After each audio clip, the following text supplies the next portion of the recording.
Hey everyone. In this video here we're going to be talking about, and been being reported through all the establishment media because it's the day of the central bankers telling us, how much our labor and how much everything that we do is worth, right? This central planning, like we live in such a collectivist society. It's such a, and people, because it's just like the boiling frog proposition, right? Throughout the time, even just in my short lifetime, well, not, I guess not super short, but still 46 years, I've watched how dramatic this change and shift has been from people that are just self-reliant, individuals that understood that, when you're born, it's your sole responsibility to take care of yourself and those around you, right?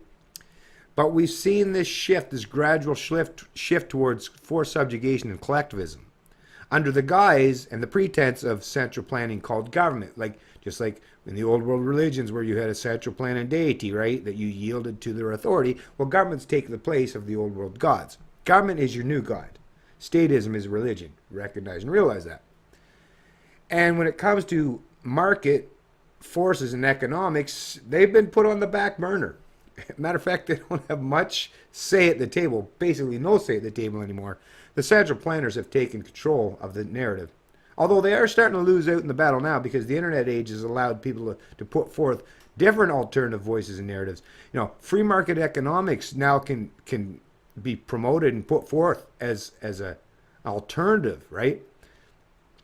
That's the beautiful thing about the internet age. I mean, you can look at people like Hayek and well, Milton Friedman was someone tried to play both sides of that fence. He was a monetarist.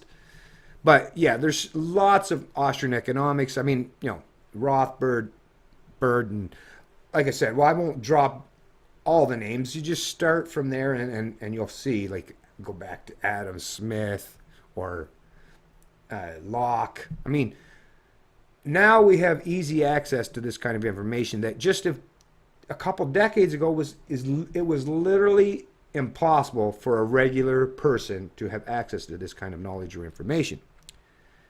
But what's going on now today is the central bank is saying, of Canada, is they're staying firm at their 0.5% interest rates. Now everyone's complaining, and you're hearing this by the media outlets too, about the housing market and how crazy and all the speculative valuations, how overinflated, and it's in bubble territory. Everyone, Moody's, all the credit agencies, a lot of the big banks. I mean, everyone's fucking telling people that, yeah, we're in an unsustainable bubble. But they're acting as if it's so important. But if they really cared, the number one thing you could do, if you really cared, is let the market dictate interest rates. Because that's how you dictate human behavior and habits. If I raised kids, well, I mean, I did raise kids. But if I gave my kids just left my wallet out full of money all the time, said, yeah, just take it as you wish. There's no penalty. There's no, you don't have to work for it. There's nothing, no underlying fundamentals. Just take it as you need it. Well, we know how bad that would turn out. Any human being that has ever raised a kid would know that worst thing you could ever do is that. Now, you could be too far overbearing and make it so that every dime or every dollar they ever earned or spent, that you charge them so much that they just would refuse to be productive in any way. That's the point of a fine balance. And there is no central planner that can come up. There's not even an algorithm. Even in this modern age of information, there's not even an algorithm can figure out and determine how that functions in real time in the real world for 7 billion people, or even in a country of millions of people like Canada, 6 million people. Market forces, market fundamentals, everybody having the ability to hold each other to account. That's how it's done properly. And market fundamentals would say that interest rates at this stage of the game should be much higher than 0.5%. I mean, they're talking about all this economic growth, and now in the 3% growth in the GDP, although really, let me give you a little hint on that. The GDP is not real. It's all based on the speculative market wealth, because they use, if your house became worth an extra $100,000 last year, well, it looked like there was extra growth in GDP, right? Especially when you went and spent that and borrowed against it. It's fake, it's not real, but based on the fundamentals these central planners talk about. But that's where you realize, that's where you should instinctively understand now that they lie. They speak at both sides of them at the same time.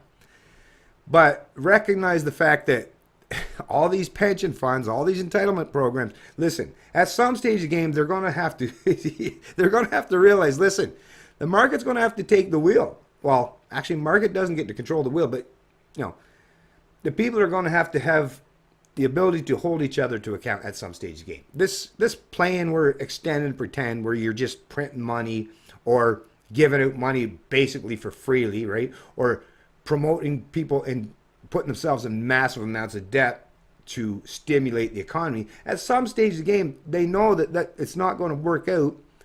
If everyone's indebted, who's going to be paying to these entitlement programs? There's no money left. So a market correction, just like the housing market, just like interest rates, just like what happened in the 80s, late 80s. Find out what interest rates went up to in the late 80s in Canada. I think it was like 21 or 22% to try to stave off some of the fucking central planning fundamentals and fuck ups they did back then. And they think nowadays that they can keep this going because the younger people are less willing to stand up for themselves. But it doesn't even come down to that. I'm not even relying on the millennials all of a sudden becoming economically literate, even though we recognize, like in Canada, in the study that came out through StatsCan, was it 18% of men or women and 22% of men. That's how small the number is. So like what, 1 in 5 are actually economically literate. The rest of them are just totally have no clue what's going on. But at some stage of the game, like I say, the culmination is going to come to exist, and there's going to be some decisions that will have to be made. And the further you push that off into the future, well, think about it, the harder it's going to be to try to correct and change course. Because it's not just economic and macroeconomic fundamentals, but psychological. When people are used to you giving to them costly freely, without holding them to account or being personally responsible or accountable, it's not just economic fundamentals. It's the psychology that's involved in that too. Now this is the Globe and Mail, and I'll post a link to this article in the description of this video below. Headline, Bank of Canada signals earlier rate hike upgrades to grow or upgrades growth forecast. So they're kind of giving a little warning now, but they're still saying it would be till next year. So it's kind of give you a little fair warning that you might want to start to get your house in order, I guess. But it's really there should be alarm bells. I mean, years ago alarm bells. But like I said, they're scared to spook. That's how crazy fragile the market is. They're scared to spook it in any way, shape, or form. So how strong are the underlying fundamentals?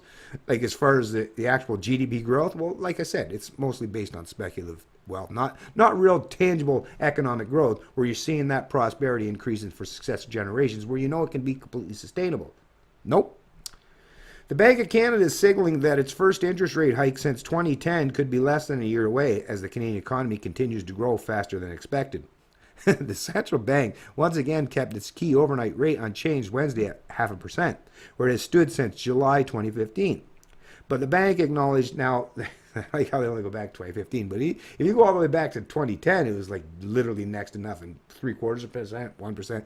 But anyways, the bank acknowledged what most economists have been saying for months, that the Canadian economy is gaining traction, upgrading its forecast for gross domestic product growth this year to 2.6% from its January estimate of 2.1%.